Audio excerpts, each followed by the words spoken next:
एक गांव में 3 घनिष्ठ मित्र रहा करते थे। उनका नाम रामू, श्यामू और मटरू था।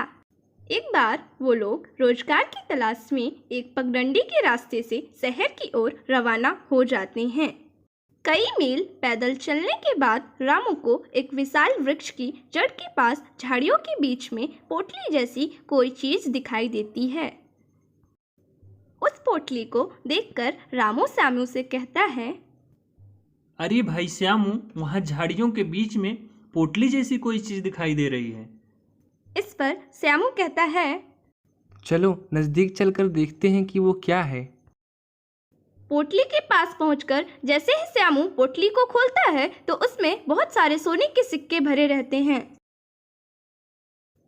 सोने के सिक्कों को देखकर सभी की आंखें और मुंह खुले के खुले रह जाते हैं।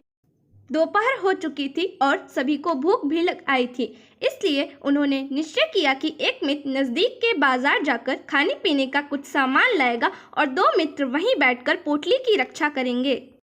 मटरू खाने पीने का सामान लाने के लिए बाजार की ओर चला जाता है तथा रामू और श्यामू पोटली की रक्षा करने के लिए हाथों में लकड़ी का डंडा लेकर वहीं बैठ जाते हैं।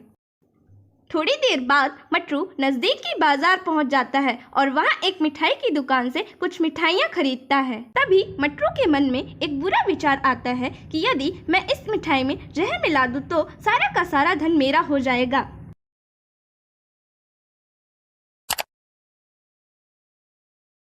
उधर रामू और श्यामू के मन में भी लालच आ जाती है कि यदि हम लोग मटरू को मार दें तो सारा का सारा धन हम दोनों का हो जाएगा।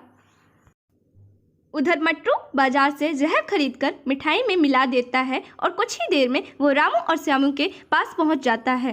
इतने में रामू और श्यामू मटरू के सर पर लकड़ी के डंडे से प्रहार कर देते हैं और मटरू जमीन पर गिरकर मर जाता है। रामू मटरू के द्वारा लाई गई मिठाई को उठाकर श्यामू के पास वापस जाता है और उससे बोलता है, चलो हम लोग कहीं दूर निकल चलते हैं, नहीं तो इसकी लाश को कोई भी देखेगा तो ये समझ जाएगा कि इसे हमने ही मारा है। वो लोग पोटली को वापस उठाते हैं और अपने घर की तरफ वापस आने लगते हैं। कुछ दूर चलने के बाद वो लोग एक पेड़ के नीचे बैठकर मटरू के द्वारा लाई गई मिठाई को खूब आनंद लेकर खाने लगते हैं।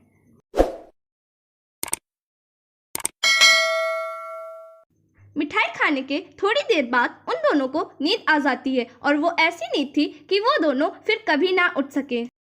जहरीली मिठाई खाने के कारण उन दोनों की मृत्यु हो जाती है और जिस धन के लिए इन तीनों मित्रों ने आपसी रिश्ते में विश्वासघात किया था वो धन धरा का धरा ही रह गया। शिक्षा: हमें कभी भी लालच नहीं करनी चाहिए क्योंकि लालच बुरी बला है।